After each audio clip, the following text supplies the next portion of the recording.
আসসালামু আলাইকুম প্রিয় লিসেনার্স, সবাই কেমন আছেন? আশা করছি সবাই ভালো আছেন। আমি আলহামদুলিল্লাহ অনেকটাই ভালো আছি। আমি আবারও আপনাদের মাঝে ফিরে এসেছি। আমি ভূত এফএম উইথ এমজে। আজকে আপনাদের মাঝে তিনটি ভৌতিক এবং লোমহর্ষ ঘটনা নিয়ে হাজির হয়েছি। চলুন বেশি কথা না বাড়িয়ে আজকের ভৌতিক ঘটনাগুলি শোনা যাক। আজকে যে ঘটনাগুলি আপনাদের সাথে শেয়ার করব, সেই ঘটনা আমাদেরকে ইমেল করে পাঠিয়েছেন নারায়ণগঞ্জ থেকে আমার খুব কাছের এক লিসেনার্স ভাই, যে প্রতিনিয়তই আমার সবগুলোই ভৌতিক ঘটনা শুনে থাকেন। তার নাম রুবেল। সে তার জীবনের সাথে ঘটে যাওয়া যে ভৌতিক ঘটনাটি আমাদের কাছে লিখে পাঠিয়েছেন, ঠিক সেইভাবেই আপনাদের কাছে আমি শেয়ার করছি। আসসালামু আলাইকুম মামুন ভাই, কেমন আছেন? আশা করছি আপনি অনেকটাই ভালো আছেন, আমিও ভালো আছি। আজকে আপনাদের সাথে যে ঘটনাটি আমি শেয়ার করছি, সেই ঘটনাটি আমি গার্মেন্টসে থাকাকালীন আমার সাথে ঘটে যাওয়া ঘটনা। সময়কাল ছিল 2010। আমি তখন নারায়ণগঞ্জে একটি গার্মেন্টসে চাকরি করি। আমি যখন গার্মেন্টসে চাকরি করি তখন আমার সাথে এক অদ্ভুত ধরনের অলৌকিক ঘটনা ঘটে। আমি খুব শান্তশিষ্ট একটি ছেলে। আমি কখনো কারোর সাথে বেশি একটা কথা বলি না। আমি খুব চুপচাপ থাকতেই ভালোবাসি। আমি সবসময় যখন কাজে যেতাম তখন খুব চুপচাপ যেতাম, কাজ করতাম, নিজের কাজ শেষ করে যখন ছুটি হতো তখন আবার চুপচাপ চলে আসতাম। আমি কারোর সাথে তেমন একটা কথাও বলতাম না, কারণ আমি জানতাম যে মানুষের জীবনে কাজ এবং টাকাটা সবচেয়ে বেশি ইম্পর্টেন্ট। আপনি যত সম্পর্ক তৈরি করবেন ঠিক ততই আপনি মানুষের কাছে অবহেলিত হবেন, এবং একটা দিন শেষে বুঝতে পারবেন যে আপনার কাছে টাকা ছাড়া আর কোনো কিছুর মূল্য নেই। তো আমি সেই চিন্তাধারা নিয়েই সবসময় চুপচাপ থেকে শুধু কাজের দিকে মনোযোগ দিতাম। একদিন আমি ওয়াশরুমে যাই। তো আমি যখন ওয়াশরুমে যাই, আরেকটা কথা বলে রাখা ভালো, আমি ওয়াশরুমের বিষয়ে অনেক কিছুই শুনেছিলাম, কিন্তু কখনো নিজ চোখে দেখিনি বা কখনো কোনো কিছু বিশ্বাস করতাম না। তো সেদিন যখন আমি ওয়াশরুমে যাই, ওয়াশরুমে যাওয়ার সাথে সাথেই কেমন যেন একটি অদ্ভুত ধরনের আওয়াজ শুনতে পাই। আমি সেটার দিকে কোনো খেয়াল করি না। আমি যখন ওয়াশরুম থেকে ফিরি এবং হাত মুখ ধোয়ার জন্য বেসিনে হাত দিই, তখনই আমি দেখতে পাই বা উপলব্ধি করতে পাই যে আমার পিছনে কেউ এক দাঁড়িয়ে রয়েছে, কেউ একজন। আমি পিছনে তাকাতেই এক অদ্ভুত সুন্দর একটি মেয়েকে দেখি। তাকে দেখেই আমি রীতিমতো চমকে যাই এবং অবাক হয়ে তাকিয়ে থাকি, এত সুন্দর একটি মেয়ে পুরুষ টয়লেটে কি করছে? আর তাকে তো কখনো আমি গার্মেন্টসে দেখিনি, সে তো এখানে কাজও করে না। তখন আমি তার উপরে কিছুটা চিৎকার দিয়ে বললাম যে, আপনি এখানে কি করছেন? পুরুষ টয়লেটে আপনি কি করছেন? আপনি কে? তখন সে বলল যে, ভাইয়া আমি আপনার সাথেই কথা বলতে এসেছি। আপনার নাম? তখন আমি আমার নামটা বললাম, আমার নাম রুবেল। সে বলল, আপনার সাথে কিছু কথা আছে, আপনি কি অফিস থেকে একটু বেরোতে পারবেন? সে এইভাবে আমাকে অনুরোধ করতে লাগলো যে আমি তার কথায় মুগ্ধ হয়ে পড়লাম। আমার যেন কি হয়ে পড়েছিল, আমি শুধু তার কথাই শুনতে লাগলাম। তার কথা ব্যতীত আমার আর কোনো দিকেই খেয়াল ছিল না। আমি তার কথা মতো তার পিছন পিছন হাঁটতে লাগলাম। আমি এমনভাবে হাঁটছিলাম, শুধু সোজা হয়ে হাঁটছিলাম, অন্য কোনো দিকে তাকাচ্ছিলাম না। আমি শুধু ওই মেয়েটিকেই দেখছিলাম। হঠাৎ করে আমার মেশিনের সাথে যে ভাইটি আমার সাথে মেশিন চালাতো, সে আমার হাঁটার স্টাইল দেখে তার কাছে কেমন যেন একটি অদ্ভুত মনে হলো। সে দেখতে লাগলো আমি সোজা অফিস থেকে বেরিয়ে যাচ্ছি। গেট থেকে বেরোতেই যাব এমন সময়ে সে আমাকে ডাক দিল, এই রুবেল, কোথায় যাচ্ছিস? আমি আমি কেমন যেন একটা ঘোর থেকে বেরিয়ে পড়লাম, কেমন যেন একটা ঘোরের মধ্যে ছিলাম। আমি তখনই পিছনে তাকিয়ে আবার যখন সামনে তাকালাম, তখন ওই মেয়েটাকে আমি আর দেখতে পেলাম না। আমি ভাবতে লাগলাম হয়তোবা মেয়েটি বেরিয়ে গেছে। আমি তৎক্ষণাৎই বাহিরে গিয়ে মেয়েটিকে অনেক খোঁজাখুঁজির চেষ্টা করলাম, তবে কোথাও পেলাম না। আমি আবারও অফিসে ফিরে এসে আমার মেশিনে বসে ভাবছিলাম যে মেয়েটি কোথায় যেতে পারে।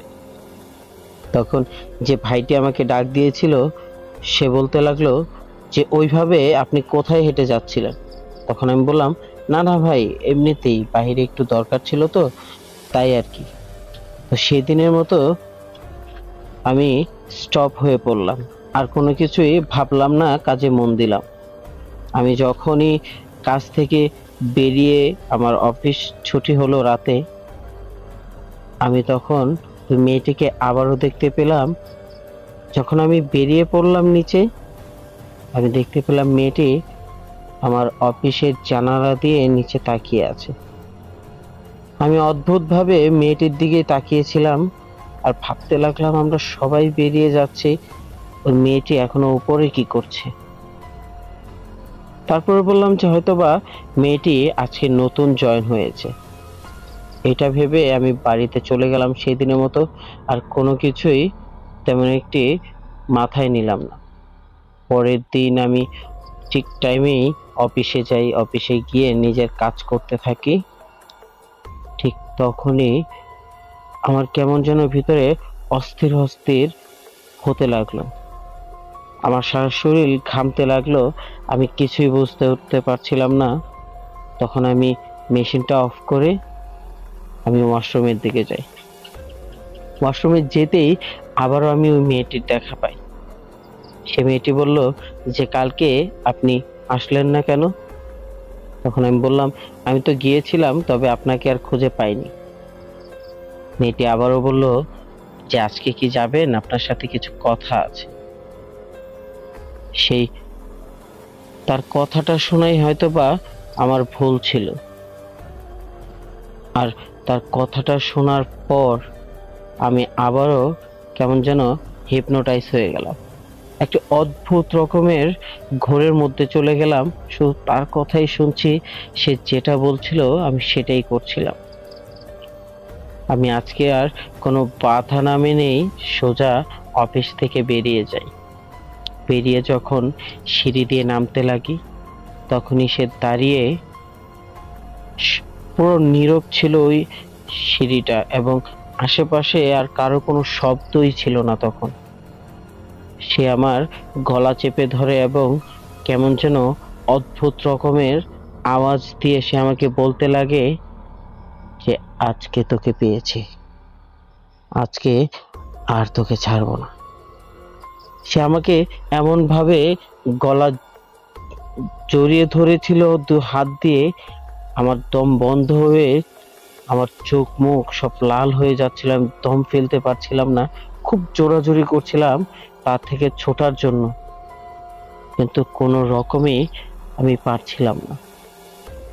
হঠাৎ সেই দিন যে ভাইটি আমাকে ডাক দিয়ে আটকেছিল, সে ভাইটি অফিস থেকে বেরোয় দেখে যে সিঁড়ির নিচে আমি নিজের হাত দিয়ে নিজের গলা চেপে ধরে নিজেকে দেয়ালের সাথে ঠেকে রেখেছি এবং দম বন্ধ হওয়ার মতো আমার অবস্থা ছিল। সে তখনই আমার কাছে গিয়ে আমাকে যখন সে ধাক্কা দেয়, তখনই ওই জিনিসটা আমাকে ছেড়ে দেয়। আর সেই মুহূর্তটাই আমার কাছে এতটা ভয়ঙ্কর এবং এতটা, কি বলবো, এতটাই ভয়ঙ্কর ছিল যে মৃত্যু আর একটু হলে হয়তোবা আমাকে ছুঁয়ে দিত। সেদিন ওই লোকটির কারণেই আমি হয়তোবা আজও বেঁচে আছি। সেই লোকটি আমাকে নিয়ে অফিসে গিয়ে আমাকে পানি আমার মাথায় ঢেলে আমাকে কিছুটা শান্ত করে এবং আমাকে বলতে থাকে যে ভাই, আপনার কি হয়েছে, আমাদেরকে খুলে বলুন। তখন আমার এই ঘটনাটি পুরো অফিসের সবাই জেনে গিয়েছিল। সবাই আমাকে নিয়ে ব্যস্ত হয়ে পড়ে এবং আমার অবস্থা থেকে আমার যে সুপারভাইজার, আমাদের পিএম সবাই ভয় পেয়ে যায় এবং আমাদের সুপারভাইজার আর ওই লোকটি আমাকে বলতে লাগলো যে ভাই আপনার কি হয়েছে এবং কি হয়েছিল আপনার সাথে একটু খুলে বলুন। তখন আমি বললাম যে একটি অদ্ভুত রকমের সুন্দর একটি মেয়ে আমাকে 2 দিন ধরে আমাদের পুরুষ টয়লেটে খুব আমাদের জ্বালাচ্ছে। আমাকে যখন জ্বালাচ্ছে এবং তার কথার ঘুরে কেন জানি আমি বারবার পড়ে যাচ্ছিলাম আর তার সাথে আমি বেরিয়ে পড়ছিলাম। প্রথম দিন তো এই ভাই আমাকে আটকিয়েছিল, তবে আজকে আর আমাকে কেউ আটকাতে পারলো না। আমি কারো ডাক বা কারো কিছুই আমি তখন শুনিনি। সোজা সিঁড়িতে চলে যাই এবং সিঁড়িতে যাওয়ার পর দেখি সে অদ্ভুত রকমের মেয়েটি আমার গলা চেপে ধরে এবং আমাকে মারার চেষ্টা করে। তখন ওই ভাইটি বলল যে দেখেন, আপনার যে দৃশ্যটা আমি দেখেছি তখন আপনার সাথে কেউই ছিল না, শুধু আপনি নিজের হাত দিয়ে নিজেকে চেপে ধরেছিলেন। আমি তার কথা শুনে অবাক হয়ে যাই আর ভাবতে লাগি যে এটা কি করে হয়। সে মেয়েটি তো আমার পাশেই ছিল আর আমাকে তার 2 হাত দিয়ে আমার গলা চেপে ধরেছিল। ঠিক তখনই আমাদের পিএম স্যার সেই ঘটনাটি বলে, যে ঘটনাটি শুনে আমরা সবাই অবাক হয়ে যাই যে এই ফ্লোরে, এই পুরুষ টয়লেটে একটি মেয়ে কয়েক বছর আগে সুইসাইড করে এবং সেও নাকি কয়েকবার সেই মেয়েটিকে এই ওয়াশরুমে দেখেছে, তবে কারো কোনো ক্ষতি কোনোদিন করেনি। তবে আজকে কেন এই ঘটনাটি ঘটেছে সে পিএম স্যার নিজেও বলতে পারে না। সে মেয়েটি নাকি আজও এই পুরুষ টয়লেটে তাকে অনেকেই দেখে, কিন্তু কেউ কখনো এটা আমলে নেয়নি, কারণ সবাই সে মেয়েটির বিষয়ে জানতো। তবে আমি জানতাম না বিধায় আমার সাথে আজকে এই ঘটনাটি ঘটেছে। তো এই ছিল আমার সাথে ঘটে যাওয়া ছোট্ট একটি ঘটনা। যদি ভালো লাগে অবশ্যই আপনাদের লিসেনারদের কাছে পৌঁছে দেবেন। অসংখ্য ধন্যবাদ রুবেল ভাই আপনাকে। আপনি এত সুন্দর করে আপনার জীবনের সাথে ঘটে যাওয়া যে ঘটনাটি আমাদেরকে লিখে পাঠিয়েছেন, আপনাকে অসংখ্য ধন্যবাদ। আমরা চাই যে আমাদের প্রিয় লিসেনার যারা আছেন তাদের জীবনের সাথে ঘটে যাওয়া যে অনাকাঙ্ক্ষিত ভৌতিক ঘটনাগুলি আছে এবং প্যারানরমাল ঘটনা, সেই ঘটনাটি আমাদের কাছে শেয়ার করুক এবং আমরা আমাদের লিসেনারদের কাছে শেয়ার করি। তো চলুন বেশি কথা আর না বাড়িয়ে আমাদের যে পরবর্তী ইমেল পাঠিয়েছেন তার কাছ থেকে তার ঘটনাটি শুনে নিই। আমাদেরকে দ্বিতীয় যে ইমেলটি করেছেন তার নাম নাজমুল। নাজমুল ভাই আমাদের ভালো একটি লিসেনার। সে লিখেছেন যে আসসালামু আলাইকুম ভাই, আমি আপনাদের প্রতিনিয়ত লিসেনার্স। আপনাদের প্রত্যেকটি ঘটনাই আমি শুনে থাকি আর আপনাদের ঘটনার অপেক্ষায় বসে থাকি যে আপনারা কখন ঘটনা পাঠাবেন। তো আজকে যে ঘটনাটি আপনাদের সাথে শেয়ার করব সেই ঘটনাটি ঘটে গিয়েছেন আমার চাচাতো ফ্যামিলির সাথে, আমার চাচার ফ্যামিলির সাথে। তো আজকে আপনারা অবশ্যই, যদি আমার এই ঘটনাটি ভালো লাগে, আপনাদের লিসেনারদের কাছে পৌঁছে দেবেন। অবশ্যই ভাই নাজমুল, আপনার জীবনের সাথে ঘটে যাওয়া ঘটনাগুলি আমরা অবশ্যই সম্প্রচার করব। তো প্রিয় লিসেনার্স, চলুন আমাদের নাজমুল ভাই যেইভাবে তার ঘটনাটি লিখে পাঠিয়েছেন ঠিক সেইভাবেই আপনাদেরকে পড়ে শোনাচ্ছি। ঘটনাটি ঘটে প্রায় 2001 সালের জানুয়ারি মাসের 30 তারিখের দিকে। আমি আমার চাচা থেকে তার ফ্যামিলির সাথে ঘটে যাওয়া ঘটনাটি শুনি। আমি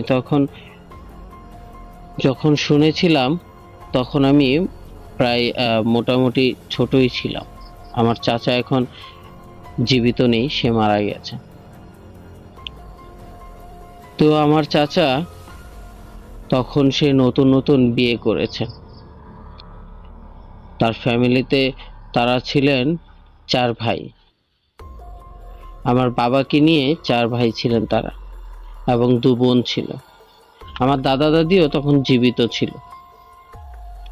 তাদের ফ্যামিলিটা খুব সুখী ফ্যামিলি ছিল। আমাদের দেশগ্রামের মধ্যে আমাদের ফ্যামিলিটাই ছিল খুব নামডাকি একটা ফ্যামিলি, যাদের নাম ডাকে মানুষ কিছুটা হলেও ভয় পেত এবং ভালোই সম্মান করত। তো একদিন আমাদের এই ফ্যামিলিতে কেমন যেন একটি কালো ছায়া নেমে আসে। আমার চাচা বলল যে একদিন তাদের বাড়িতে সে যখন রাতে বের হয় ওয়াশরুমে যাওয়ার জন্য, সে বাহিরে এসেই দেখতে পায় অদ্ভুত রকমের 2টি পাঞ্জাবি পরা লোক তার বাড়ির উঠোনে ঘোরাঘুরি করছে। সে দেখেই চিৎকার করে বলে যে, কে আপনারা, এখানে কি চাইছেন? তখন ওই লোকগুলো খুব অট্টালিকাভাবে হাসতে লাগলো এবং তার দিকে এগোতে এগোতে ভ্যানিশ হয়ে গেল। সেই জিনিসটা হয়তোবা ভেবে নিয়েছিল যে ঘুম থেকে উঠেছে, তাই তার কাছে এমনটা মনে হচ্ছে। সেইগুলো তেমন একটি আমলে না নিয়ে সে ওয়াশরুমে গিয়ে ওয়াশরুম থেকে ফিরে আসে। সে সেদিনের মতোই নর্মাল ছিল এবং পরের দিন যা ঘটলো তার জন্য আমার চাচা কোনো রকমই প্রস্তুত ছিল না। সে দেখতে পেল যে আমার ছোট ফুপু সকাল থেকেই কেমন যেন অদ্ভুত আচরণ করতে লাগলো। সে যখন অদ্ভুত আচরণ দেখতে পেল, সে তার কাছে গিয়ে বলল যে, কি হয়েছে তোর? তুই এমন ভাবে কান্না করছিস কেন? তখন সে খুব ভয়ঙ্কর ভাবে বলে উঠল যে, আমি কান্না করছি, তোর কি সমস্যা? আমার চাচা তখন খুব ভয় পেয়ে যায় এবং বলে ওঠে যে, মা, ও মা, তুমি এদিকে আসো তো, দেখো তো বোন কি যেন করছে। তখন আমার দাদু দৌড়ে চলে আসে, এসে দেখে আমার ছোট ফুপ্পি কেমন যেন অদ্ভুতভাবে কান্না করছে আর হাত দুটো মাটিতে ফেলে থাপড়াচ্ছে। তাকে আমার মতো লোক ধরে রাখার সাধ্য ছিল না। আমার চাচা এটা বলতে লাগলো। সে এতটাই জোর খাটাচ্ছিল যে আমার দাদি এবং আমার চাচু মিলেও তাকে ধরে পারছিল না। এক সময় তাকে একটা কাপড় দিয়ে বেঁধে খাটের সাথে বেঁধে রাখতে হয় তাকে, এবং আমার দাদু আমার চাচাকে বলে যে একটি কবিরাজ নিয়ে আয়। আমার চাচু দৌড়ে মসজিদের একটি ইমামকে নিয়ে আসে এবং সে এসে স্বাভাবিকভাবে ঝাড়ফুঁক করে কিছুটা শান্ত করে পরিবেশ। তখন সে বলতে লাগলো যে আপনারা ভালো একটি কবিরাজ ধরেন। এটা আমার পক্ষে কোনোভাবেই সম্ভব না, যে জিনিসটা আপনাদের বাড়ির উপরে ভর করেছে সেই জিনিসটাকে আমি কোনোভাবেই সরাতে পারবো না। তখন আমার দাদু খুব চিন্তিত হয়ে পড়লো এবং ভাবতে লাগলো যে কি এমন আমার বাড়িতে ভর করেছে যে আমাকে বড় ধরনের এক কবিরাজ আনতে হবে। তখন সে ওই মৌলবীর কাছে জিজ্ঞাসা করলো যে বাবা, তুমি একটু আমাকে খুলে বলো। তখন বলল যে আপনার মেয়ের উপরে 2টি অদ্ভুত রকমের জিন ভর করেছে। একটি হলে সামাল দেয়া যেত, কিন্তু এখানে 2টি আপনার মেয়ের উপরে ভর করেছে এবং সেই 2টিকে সরানোর মতো শক্তি আমার নেই।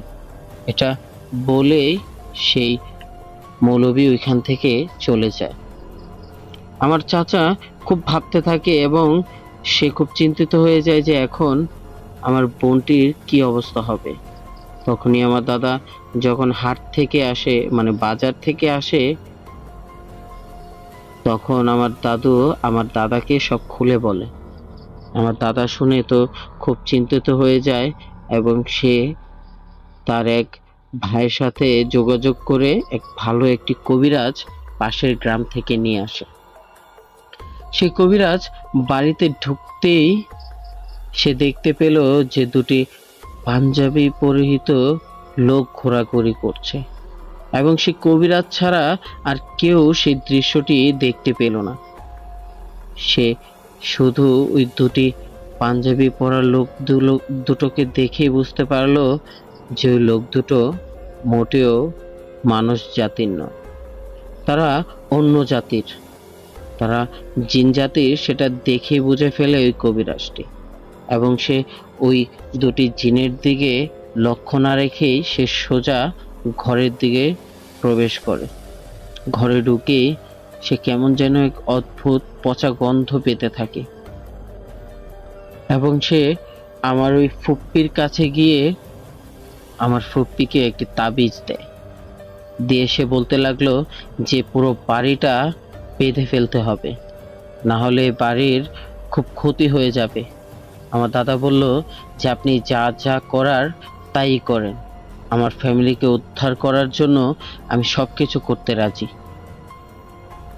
তখন ওই কবিরাজটি কিছু মন্ত্র এবং কিছু জাদুটোনার মতো কিছু করে, কিছু আপনার ঢাকনা থাকে মাটির ঢাকনাতে মন্ত্রগুলো পড়ে বিভিন্ন বাড়ির চারদিকে গাছে ওই ঢাকনাগুলো বেঁধে দিল। সে বলল যে কোনোভাবেই যেন এই বাড়ির লোক পশ্চিম দিকে না যায়, মানে বাড়ির পেছন দিকে না যায়। তো যা বলা তাই কাজ, তখন থেকে আর কেউ বাড়ির পিছনে যায়নি। হঠাৎ করে একদিন আমার ওই ফুপ্পির হাত থেকে ওই তাবিজটা কিভাবে খুলে যায় আমার ফুপ্পি নিজেও বলতে পারে না। তখনই কে যেন তাকে ডাকতে ডাকতে বাড়ির পেছনে পশ্চিম দিকে নিয়ে যায়, এবং নিয়ে গিয়ে আমার ওই ফুপ্পিকে খুব নির্মমভাবে অর্ধেক মাটিতে গেড়ে রাখে। যখন বাড়ির সবাই খুঁজতে থাকলো তখন তাকে কোথাও পাচ্ছিল না, তখনই আমার চাচু বলে উঠলো যে ও কি আবার বাড়ির পেছনে গেল নাকি। এই কথা শুনেই সবাই আতঙ্কিত হয়ে যায় এবং দৌড়ে বাড়ির পিছনে গিয়ে দেখে যে গাব গাছের নিচে তার অর্ধেক গাড়া দেহটা ওইখানেই পড়ে আছে। এটা দেখে সবাই চিৎকার করে কান্না করতে থাকে, আর আমার চাচা এবং আমার দাদা আর আমার বাবারা মিলে তারা তাকে উদ্ধার করে আনে ওইখান থেকে। তবে আমার ফুপ্পিকে জীবিত আনতে পারেনি। আমার ফুপ্পির ওইখানেই মৃতদেহটি দেখে সবাই খুব কান্নাকাটি করে, এবং আমার ফুপ্পি চলে যাওয়াতে আমার চাচা এবং আমার বাবা, আমার যে মেজো চাচা, সবাই খুব দুর্বল হয়ে পড়ে এবং বোনের জন্য কান্না করতে করতে তারা কেমন যেন হয়ে পড়েছিল। সেটা যদি ওইখানেই থেমে থাকতো হয়তোবা ভালোই হতো। তাকে দাফন টাফন দেওয়ার পর সেই দিন রাতেই আমার যে মেজো চাচা, সে আমার ফুপ্পিকে প্রচন্ড ভালোবাসতো, তাকে প্রচন্ড আদর করত। তাকে হারানোর সেই কষ্টটা সে কখনোই ভুলতে পারছিল না। সে কাঁদতে কাঁদতে যখন বাড়ির উঠোনে আসলো, ঠিক তখনই দেখতে পেল যে পাঞ্জাবি পরা দুটি লোক তার কাছে আসতে থাকে, এবং সে এতটাই শক্ত হয়ে পড়েছিল যে ওইখান থেকে এক পাও পিছনে যেতে পারছিল না। সেই লোক দুটো কিভাবে যেন ওই বাড়ির বানগুলো ভেঙে বাড়িতে প্রবেশ করেছিল, এবং সেই অভয়ব দুটি তার সামনে এসে বলতে লাগলো যে আজকে তোর বোনের লাশ আমরা ওইখান থেকে গায়েব করে দেব, আমরা নিয়ে চলে যাব আমাদের সাথে, আর আস্তে আস্তে তোদের ফ্যামিলির কেউই বাঁচবে না। এটা বলার সাথে সাথে আমার ওই মেজো চাচা চিৎকার করে উঠলে সবাই বারান্দায় চলে আসে, এবং এসে যখন আমার চাচ্চুকে দেখে মাটিতে পড়ে আছে, তখনই সবাই আমার চাচ্চুর জ্ঞান ফিরায়। আমার চাচ্চু চিৎকার দিয়ে সেন্সলেস হয়ে পড়ে। তার যখন জ্ঞান ফিরে, তাকে যখন জিজ্ঞাসা করা হয়, সে বলতে লাগলো যে আমাকে দুটি পাঞ্জাবি পরিহিত লোক এসে বলল যে আমার বোনের লাশ নাকি সে গায়েব করে দেবে এবং আমার ফ্যামিলির কাউকে নাকি তারা বাঁচতে দেবে না। এটা বলার সাথে সাথে সবাই দৌড়িয়ে কবরের কাছে যায়। কবরটি ছিল আমাদের পারিবারিক, আমাদের বাড়ির পাশেই ছিল। গিয়ে দেখে সত্যি সত্যি কবরটি খোঁড়া এবং লাশ কবরের সাইডে পড়ে আছে। আমরা, আমার যে চাচারা ছিল এবং আমার দাদা দাদি, কেউ ভয়ে আর ওই লাশটি কেউ ছুঁয়েও দেখেনি। তারা ভয়ে ওই লাশটি ওইখানে রেখেই তারা পাশে সবাই বসে থাকে এবং একসাথে হয়ে থাকে যাতে কারো কোনো প্রবলেম না হয়। কোনো রকম যখন ফজরের আজান পড়লো, আমার দাদা মসজিদে গিয়ে ইমাম সাহেবকে ডেকে এনে আবারও পুনরায় মানুষ দিয়ে এটাকে গোসল করিয়ে জানাজা পড়িয়ে তারপর আবার দাফন দেয়। সে লাশটাকে দাফন করার পর এবং কি কিছুদিন পর আমার মেজো চাচার সাথে অদ্ভুত ঘটনা ঘটতে থাকে। তাকে কেমন যেন পাগল পাগল মনে হচ্ছিল। সে পুরো বাড়ি দৌড়চ্ছিল এবং সে চিৎকার করে বলতে লাগলো যে আমি মানুষের মাংস খাবো। এমনটা অদ্ভুত ভাবে সে চিৎকার করছিল। বাড়ির যেই আত্মীয় স্বজনরা আসছিল আমার ফুপ্পির কথা শুনে, তারাও তখন বাইরে এসে আমার ওই চাচ্চুর এই কাণ্ড কারখানা দেখতে থাকে। সবাই ধরাধরি করে চাচ্চুকে ওই বারান্দায় বেঁধে রাখে, কারণ চাচ্চুর খুব অস্বাভাবিক আচরণ ছিল। সে এমন ভাবে অদ্ভুত আচরণ করছিল যে তাকে যদি কেউ তখন ছুঁতেও যেত, সে কামড়ে দিত তাকে। সবাই কষ্ট করে তাকে যখন বেঁধে রাখলো এবং দাদাকে খবর দিল, তখন দাদা আবারও ওই কবিরাজকে কোনোভাবে ম্যানেজ করে নিয়ে আসে বাড়িতে। সেই কবিরাজটি বাড়িতে এসে এই অবস্থা দেখে সে বলল যে বাড়ির পিছনে কে গিয়েছিল? আমি তো বলেছিলাম যে বাড়ির পশ্চিম দিকে কেউ যাতে না যায়। তখন দাদা বলল যে যেই মানুষটি বাড়ির পশ্চিম দিকে গিয়েছিল সে আজ বেঁচে নেই। আমার ছোট মেয়েটি আজ আর আমাদের পাশে নেই, সে মারা গেছে আজ 2 দিন হয়েছে। আর এই 2 দিনের মধ্যে আবার আমার এই ছেলেটি উন্মাদ হয়ে গেছে। তাকে কেমন যেন অদ্ভুত মনে হচ্ছে আর বলছে সে মানুষের মাংস খাবে। সে কবিরাজটি এই কথাগুলো শুনে সে খুব আতঙ্কিত হয়ে যায় এবং সে ভাবতে থাকে যে এই সিচুয়েশন থেকে ফ্যামিলিটাকে কিভাবে বের করা যায়। আমার চাচু তখন বলল যে ওই কবিরাজটি তখন নাকি আমার ওই চাচাকে খুব জাদুটোনা করে এবং খুব তাবিজ দেয় তাকে, প্রায় 2-3টা তাবিজ দেয় তাকে, দিয়ে তাকে একটি ঘরে বন্দি করে রাখে। এবং সে কবিরাজটি বলে যে আমি আজকে এই বাড়িতেই থাকবো এবং আজকে এই বাড়িতে একটা বৈঠক দেব আমি, আপনারা কিছু আয়োজন তৈরি করুন।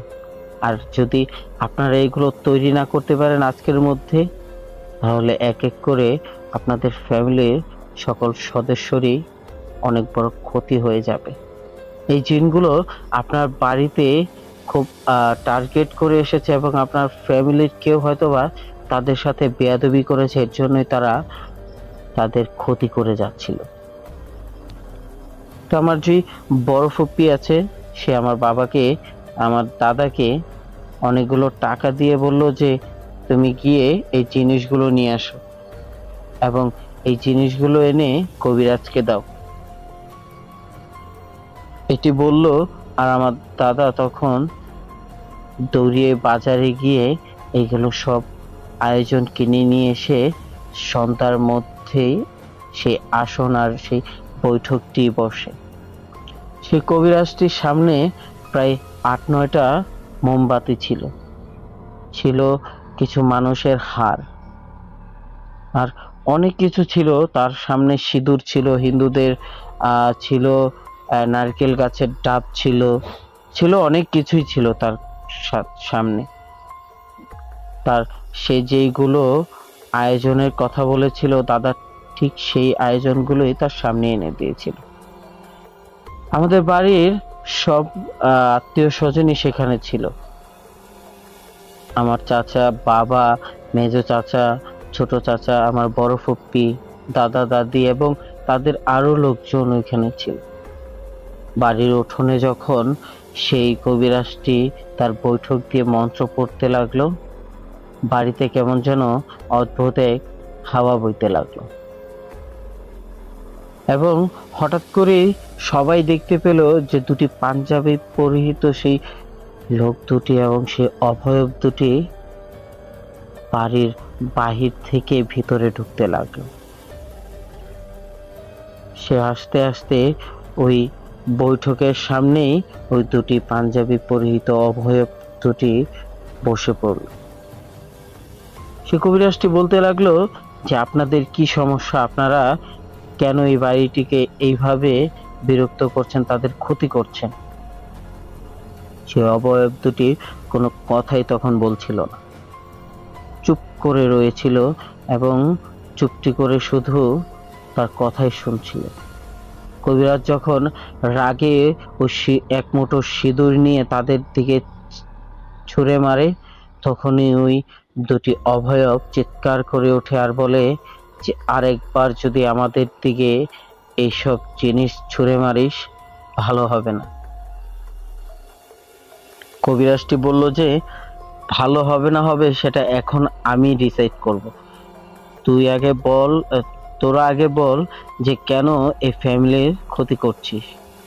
প্রথম খুব স্বাভাবিক ছিল কবিরাজ, যখন ওই দুটি অভয়বের আচরণ শুনলো তখনই ওই কবিরাজটি খুব তীব্র রেগে গেল এবং বলতে লাগলো যে তোরা কি করলে এই ফ্যামিলিকে ছাড়বি, আর কি হয়েছে যে ফ্যামিলির উপরে তোরা এত রেগে আছিস। তখন ওই অভয়বের একজন বলতে লাগলো, ঠিক এভাবেই বলতে লাগলো যে আমাদের আস্তানায় ওদের মধ্যে একজন প্রস্রাব করে চলে এসেছে। যখন এই কথাটা বলল তখন কবিরাজ বলল যে সেটা তো তারা না জেনে করেছে, তারা বুঝতে পারেনি যে তোমাদের এই আপনাদের আসন কোথায় ছিল বা আপনারা কোথায় ছিলেন, তারা তখন কেউই বুঝতে পারেনি কে করেছে এটা। তখন বলল যে ওদের যে এখন মেজো ছেলেটা যাকে আমরা টার্গেট করেছি এখন, সেই ছেলেটাই অভদ্র একটা ছেলে, সে আমাদের সবার মাঝখানে গিয়ে প্রস্রাব করে দিয়েছিল, আমাদের ধ্যান ভঙ্গ করেছিল, তার জন্য এই ফ্যামিলির কাউকে আমরা ছাড়ব না। যখন কবিরাজ এই কথাগুলো শুনলো তখন তাদের কাছে খুব মাপ চাইলো, সে কবিরাজটি তখন শান্ত হয়ে যায়।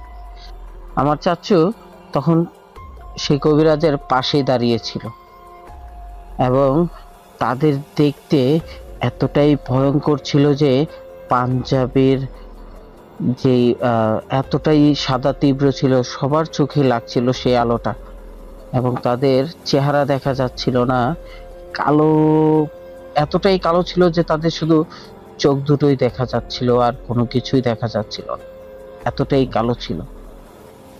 সবাই ভয় পেয়ে যায় এবং ভাবতে থাকে যে এটাও কি আদৌ সম্ভব, এটাও কি সত্যি যে কোনো অভয়বকে আমরা নিজের চোখে দেখতে পারবো।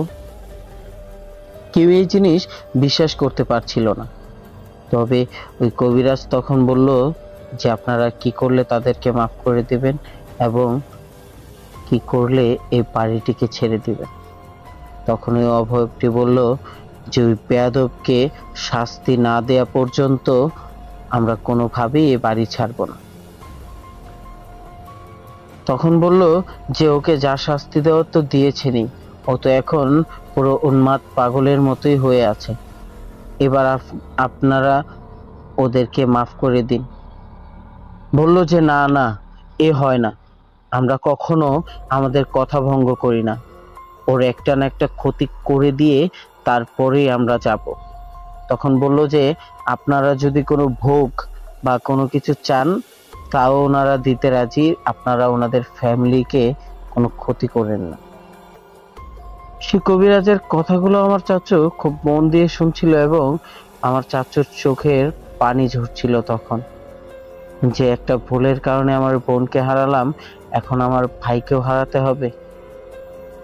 তখন ওই অভয়গুলো ওই কবিরাজকে উত্তর দিল যে আচ্ছা যা, মাফ করে দিতে পারি, ওই ওই বেয়াদবটাকে যেভাবে আছে এইভাবেই রেখে যাব, এবং কি যাওয়ার সময় আমাদেরকে এক মন মিষ্টি দিয়ে দিতে হবে।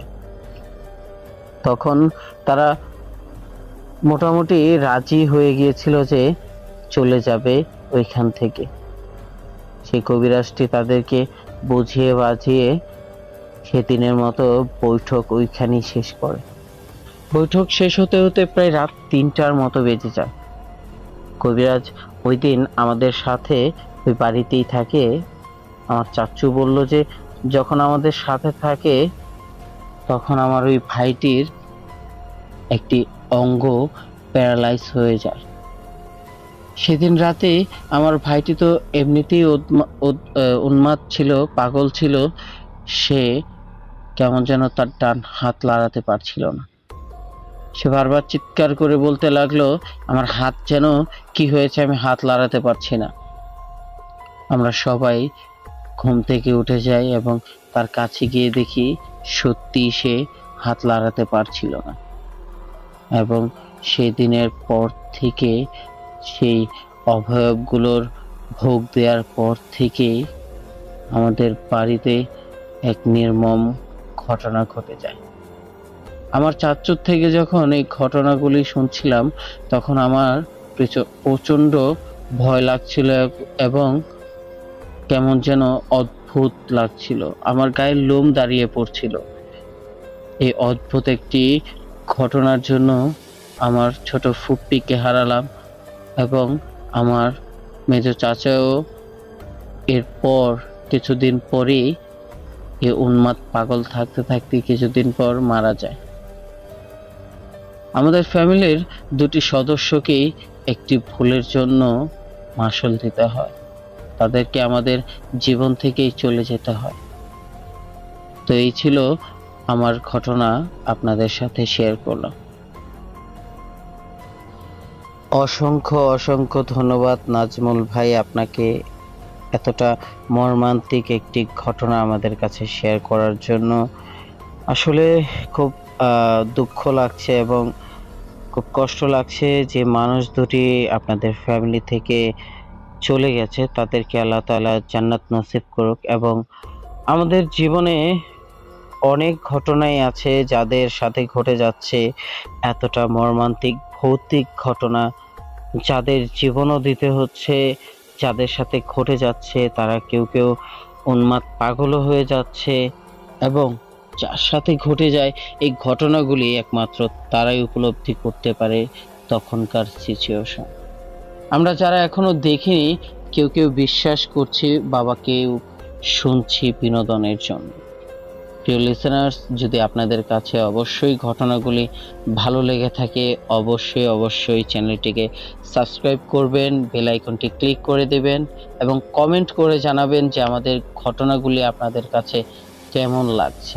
আর আপনাদের সাথে ঘটে যাওয়া, বারবার বলি, আপনাদের ফ্যামিলির সাথে ঘটে যাওয়া যে ঘটনাগুলি আছে অবশ্যই এরকম রুবেল ভাই এবং নাজমুল ভাইয়ের মতো যদি আমাদেরকে ইমেল করে পাঠাতে চান অবশ্যই আমাদের ডিসক্রিপশনে গিয়ে ইমেল অ্যাড্রেসে গিয়ে আপনার নাম, ঠিকানা এবং বয়স লিখে আপনার যেই জীবনের সাথে ঘটে যাওয়া ভৌতিক ঘটনা আমাদেরকে লিখে পাঠাতে পারেন।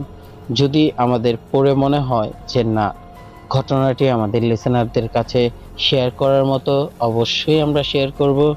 তো চলুন কথা না বাড়িয়ে আজকের শেষ ভৌতিক ঘটনা শোনা যাক।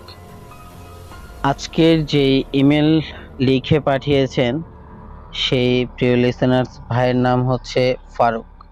তো চলুন বেশি কথা না বাড়িয়ে তার যে ঘটনাটি, অলৌকিক ঘটনা, সেই ঘটনাটি পড়ে শোনা যাক।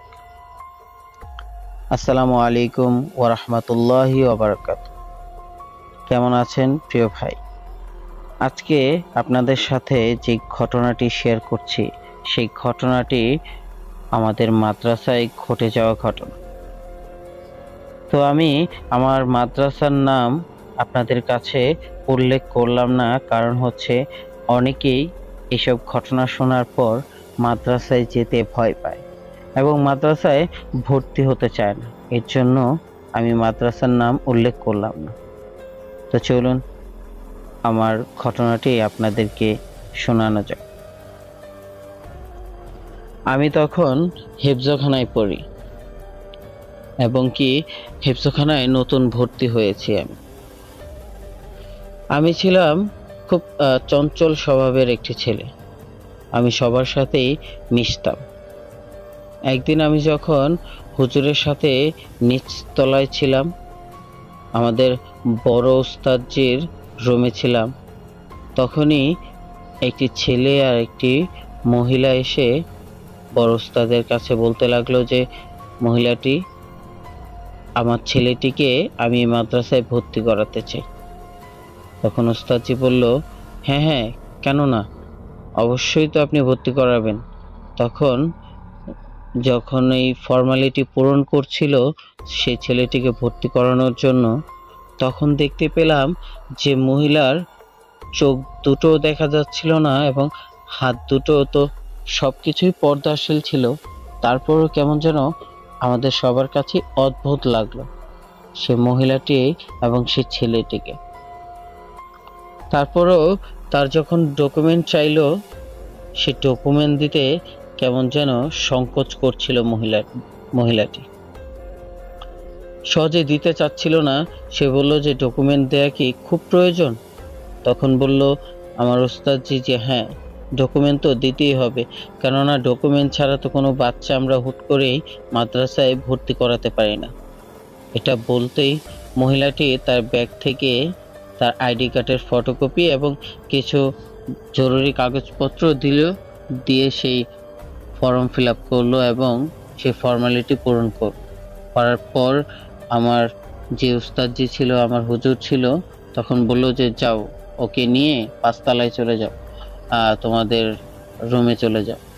তখন আমি ওই ছেলেটির হাত ধরে তার ব্যাগটি আমার হাতে নিয়ে উপরে যেতে লাগলাম এবং তার সাথে কথা বলতে লাগলাম। সেই ছেলেটির সাথে কথা বলে বুঝতে পারলাম যে ছেলেটি খুব অল্প কথা বলে, খুব কম কথা বলে, সে বেশি কথা বলতে পছন্দ করে না। তো তাকে 5 তলার আমাদের হেফজখানার রুমে নিয়ে তার বেডটা আমার বেডের সাথেই রাখলাম এবং আমার পাশের যে ছেলেটি ছিল তাকে বললাম যে, ভাই, আপনার বেডটি সরিয়ে ফেলুন, এখানে নতুন একটি ছাত্র এসেছে, সে এখানে থাকবে। তখন ওই ছেলেটি সে অন্য কোনো জায়গায় তার সিট রেখে দেয়। কিছুদিন ভালোই যায়, আমাদের পড়াশোনা খুব ভালো যাচ্ছিল। ছেলেটি কারোর সাথে তেমন কথা বলতো না, ঠিক সে ছেলেটি আমার সাথেই শুধু কথা বলতো এবং কেন জানি আমার অদ্ভুত লাগতো এবং খুব ভালো লাগতো যে আমার মতো একটি কালো ছেলের বন্ধু, এত সুন্দর একটি বন্ধু। সে ছেলেটি খুব সুন্দর ছিল, মাশাআল্লাহ। ছেলেটিকে দেখতে রাজপুতের চাইতেও কম লাগতো না, কিন্তু ছেলের কাছে আমি কিছুই ছিলাম না। একদিন আমরা সবাই রাত্রে পড়া শেষ করে খানা নিয়ে আসি এবং আমার যে হুজুরের যে খাদেম ছিল, সে ছেলেটি অসুস্থ ছিল, সেই বিধায় যে খানাটি আনতে পারেনি হুজুরের। তখন হুজুর ডাক দিয়ে আমার যে বন্ধু ছিল তার নাম ধরে ডাকতে লাগলো এবং বলল যে, তুমি গিয়ে আমার খানাটা নিয়ে আসো। তখন আমি লক্ষ্য করলাম যে ওই ছেলেটি যখন বেরিয়ে পড়ার 1 থেকে 1.5 মিনিট হবে বলে আমার মনে হয় না, ঠিক তখনই সে ছেলেটি চট করে আবার রুমে টিফিন কারি বাটিটা নিয়ে প্রবেশ করলো।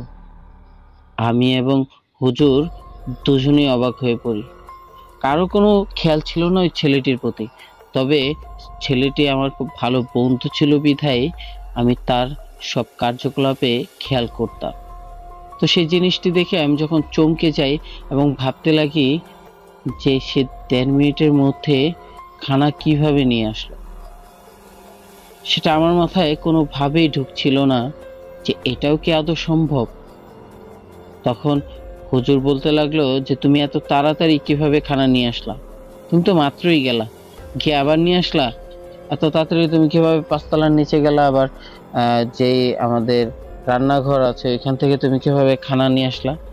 তখন ছেলেটি বলল যে আমি নিচে যেতেই দেখলাম এক ভাই খানা নিয়ে আসতেছে আপনার জন্য, তো আমাকে পেয়ে দিয়ে দিল।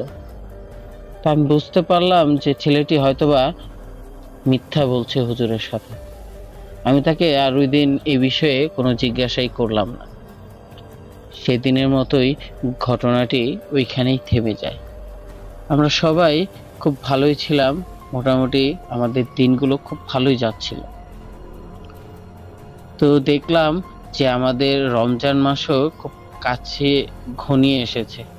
এর মধ্যেই আমরা সবসময় রমজানের প্রায় শেষের দিকে, যেমন ২৮ বা ২৭ রোজার মধ্যেই আমাদের ছুটি হয়ে যায়। কিন্তু আমার যে বন্ধুটি ছিল সে রমজানের ২ দিন আগেই ছুটি নিয়ে বাড়িতে চলে যায়। তার এই জিনিসটা খুব খটকা লাগলো যে এত তাড়াতাড়ি ছেলেটা হেফজখানায় পড়ে, এত তাড়াতাড়ি ১ মাস আগেই ছুটি নিল। সেই জিনিসটা আমার কেমন যেন লাগলো। ঈদের কয়দিন পর আমরা যখন ছুটি কাটিয়ে বাড়ি থেকে আসি, সে ছেলেটিও আসে। তবে সেদিন তার মা তার সাথে ছিল না, ওই মহিলাটি। সে ছেলেটি একা একাই তার বেডপত্র নিয়ে সে মাদ্রাসায় প্রবেশ করল এবং সে যখন উপরে আসলো আমরা সবাই তাকে দেখে খুব খুশি হলাম আমি, এবং সে আমার বেডের সাথে বেড রাখলো। সে ওই দিন আমার সাথে অনেক গল্প করলো এবং ওই দিন খুব ভালোই গেল। রাত্রে আমার কিসের যেন একটি স্পর্শে আমার ঘুম ভেঙে গেল। আমি দেখতে পেলাম আমার ওই পাশের বন্ধুটা হেঁটে সোজা বাইরে হাঁটতে লাগলো। তখন আমি তার পিছু পিছু যেতে লাগলাম এবং একটা ডাক দিলাম তার নাম ধরে, কোনো সাড়া শব্দ পেলাম না। তার সাথে সাথে যখন আমি সিঁড়ি দিয়ে নেমে যাচ্ছিলাম, সে দোতলায় গিয়েই কেমন যেন অদৃশ্য হয়ে গেল। আমি ভয় পেয়ে দৌড়িয়ে উপরে চলে আসি এবং এসে তাড়াতাড়ি হুজুরকে ডাক দিয়ে ঘুম থেকে উঠাই।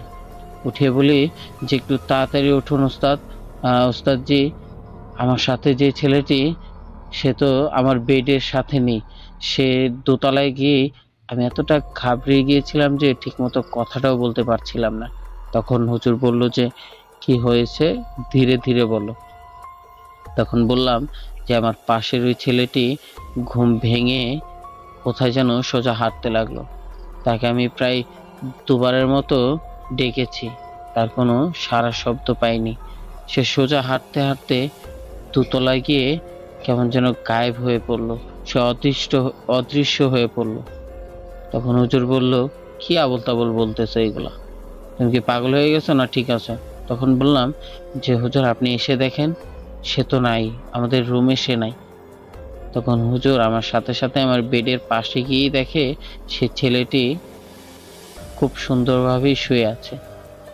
তখন হুজুর বলল যে কই, ও বলে নাই, ও বলে গায়েব হয়ে গেছে।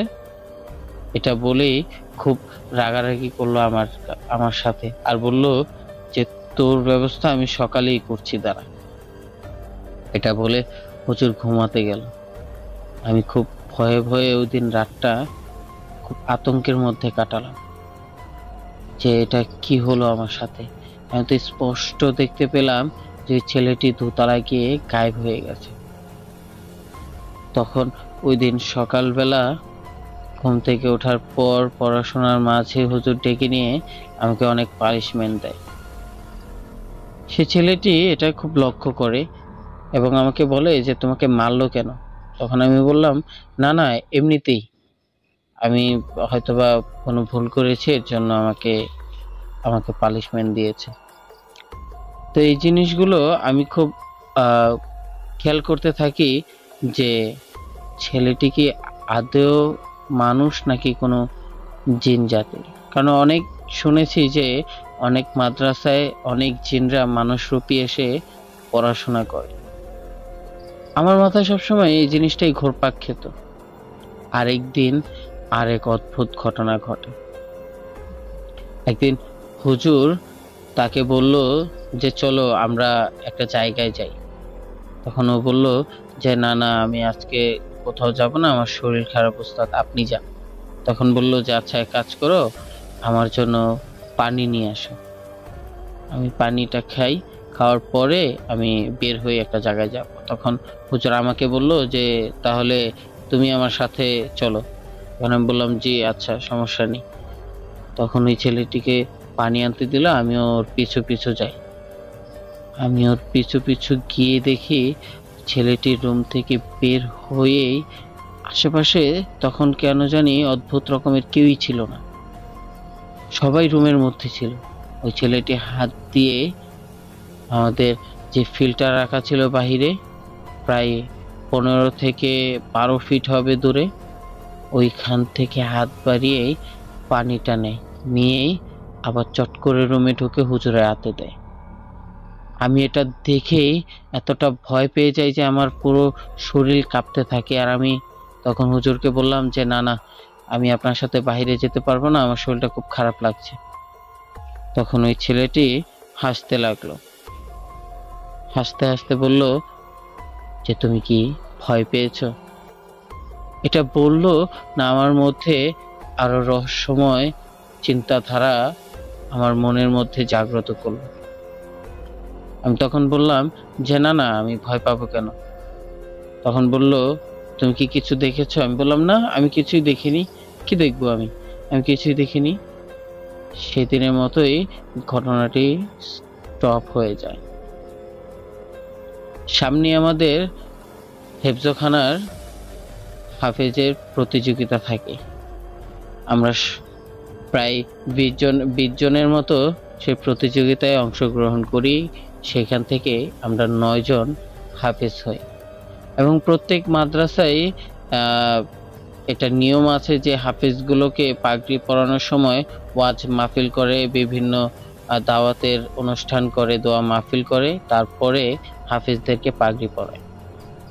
তো তেমন করে আমাদের মাদ্রাসায় বিরাট বড় এক আয়োজন করে ওয়াজ মাহফিল হয়, এবং সেই ওয়াজ মাহফিলে বড় বড় মাওলানাদেরকে দিয়েই আমাদেরকে পাগড়ি পরানো হয় 9 জনকে। সেদিনের যেই দৃশ্যটি ছিল খুব স্মরণীয় ছিল আমার মাঝে।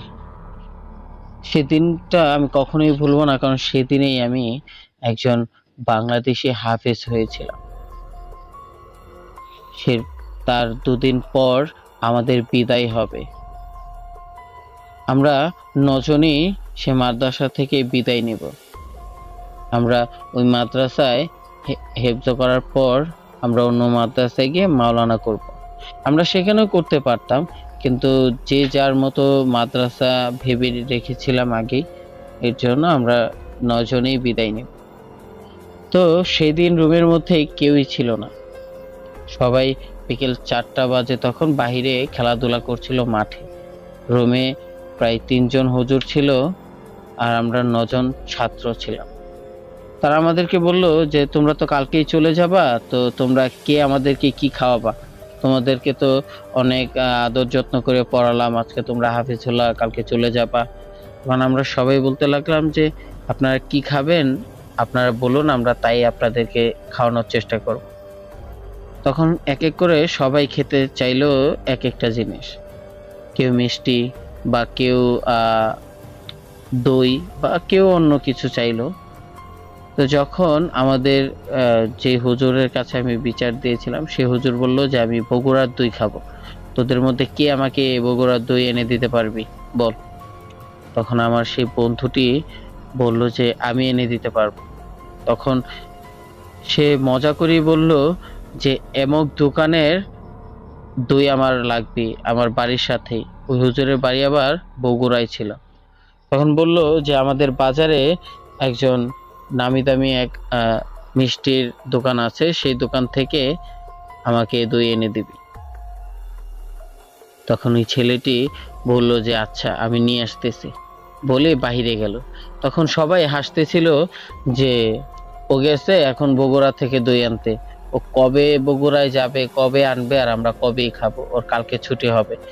তো আমি তখন ভাবতে থাকি যে এই ছেলেটিকে দিয়ে সবকিছুই সম্ভব, কারণ এই ছেলেটি হয়তোবা আমাদের মানুষের জাতের নয়, সে অন্য কোনো জাতের। এটা আমি ভাবতে থাকি। ঠিক আধা ঘন্টা বা 40 মিনিট এমন হবে, তখনই সে ছেলেটি মাগরিবের আজানের আগে আগেই চলে আসে। এসেই হুজুরের হাতে ওই দইয়ের বাটিটা দেয়, দিয়ে বলে যে এই নেন আপনার দইয়ের বাটি। হুজুর দইয়ের বাটিটা হাতে নিয়েই অবাক হয়ে যায় এবং অবাক হয়ে দইয়ের দিকে তাকিয়ে থাকে, এবং সেই দইয়ের বাটিতে যে নামটা ছিল দোকানের, সে নামটা পড়তে থাকে। আর সে চমকে উঠে ওই ছেলেটির হাতটি শক্ত করে ধরে ছেলেটিকে পাশে বসিয়ে বলে যে কে তুমি, সত্যি করে বলো। তখন হুজুর কি যেন একটা সূরা পড়ে ওই ছেলেটির উপরে ফু দিতেই ছেলেটি সত্যি কথা বলতে থাকে যে আমি আপনাদের মতো কোনো মানুষ নই, আমি জিন জাতির একজন সাধারণ জিন, আমি কোনো বদ জিন না। আমাদের বংশের সবাই মোটামুটি হাফেজ মাওলানা। তো আমার ফ্যামিলির ওরাও চাচ্ছিল যে আমি হাফেজ হই, এর জন্যই এই মাদ্রাসায় আমার মা আমাকে ভর্তি করে দিয়েছিল, আর আমি হাফেজ হয়েছি। এ পর্যন্ত কারোই কোনো ক্ষতি করিনি, আপনারা প্লিজ আমাকে ছেড়ে দিন, আমি আর কখনো এই মাদ্রাসায় আসবো না, আর কারো ক্ষতিও করব না। আর সেই ঘটনাটি আমরা যে 8জন ছাত্র ছিলাম, সেই 8জন ছাত্র খুব অবাক হয়ে সেই দৃশ্যটি দেখছিলাম। আর কেমন যেন ওই ছেলেটিকে তখন এতটাই আলোকিত সেই ছেলেটির জায়গাটা লাগছিল যে আমরা সহজে কেউ তাকাতে পারছিলাম না। হঠাৎ এমন একটি আলো ওইখানে হলো যে আমরা সবাই চোখ বন্ধ করে তাকাতেই ওই ছেলেটি ওইখান থেকে গায়েব হয়ে পড়েছিল। আর সেই দিনের পর থেকে কখনোই ওই ছেলেটিকে আমরা দেখিনি। তো প্রিয় বন্ধুরা, এখানেই ছিল আমার জীবনের সাথে মাদ্রাসায় ঘটে যাওয়া এই একটি ছোট্ট ঘটনা। যদি অবশ্যই আমার ঘটনাটি ভালো লাগে মামুন ভাই, অবশ্যই আপনারা এই ঘটনাটি শেয়ার করবেন। আর অবশ্যই সবাইকে একটা কথা বলতে চাই যে মাদ্রাসা কোনো ভৌতিক বা কোনো অলৌকিক ঘটনার জায়গা নয়, তবে এমন কোনো জিন আছে যারা খুব ভালো, যারা হাফেজ মাওলানা হতে চায়, কিছু কিছু মাদ্রাসায় তারা বাছাই করে মাদ্রাসাগুলোতে যায়। তো আপনারা এগুলো ভয় পেয়ে আবার মাদ্রাসায় যাওয়া বন্ধ করবেন না, সব মাদ্রাসায় এমন হয় না। তো আমার এই অলৌকিক ঘটনা যদি আপনাদের ভালো লাগে, অবশ্যই মামুন ভাইয়ের এই চ্যানেলটির পাশে থাকবেন এবং সাবস্ক্রাইব করবেন। অসংখ্য অসংখ্য ধন্যবাদ ফারুক ভাই আপনাকে, আপনার জীবনের সাথে ঘটে যাওয়া এই অলৌকিক ঘটনা আমাদের সাথে শেয়ার করার জন্য। আসলে আমরা যখনই মাদ্রাসার ঘটনাগুলি শুনি, তখনই আমাদের কাছে খুব আগ্রহ হয়ে আমরা সবাই শুনতে চাই এবং সবাই এই ঘটনাগুলি উপভোগ করি। আমি বারবার বলে থাকি যে যাদের জীবনের সাথে ঘটে যায় এই ভৌতিক ঘটনাগুলি, একমাত্র তারাই উপলব্ধি করতে পারে, এছাড়া অন্য কেউ এই ঘটনাগুলি উপলব্ধি করতে পারবে না। তো প্রিয় লিসেনার, যদি আপনাদের কাছে আজকের আমাদের এই এপিসোডটি ভালো লেগে থাকে, ভৌতিক ঘটনাগুলি ভালো লাগে, অবশ্যই চ্যানেলটিকে সাবস্ক্রাইব করবেন, বেল আইকনটি ক্লিক করে পাশে থাকবেন এবং কমেন্ট করে জানাবেন আজকের এই ঘটনাগুলি আপনাদের কাছে কেমন লেগেছে। আজকের মতো বিদায় নিচ্ছি। আসসালামু আলাইকুম রহমতুল্লাহ। সবাই ভালো থাকবেন, সুস্থ থাকবেন। আজকের মতো বিদায় নিচ্ছি। আল্লাহ হাফেজ।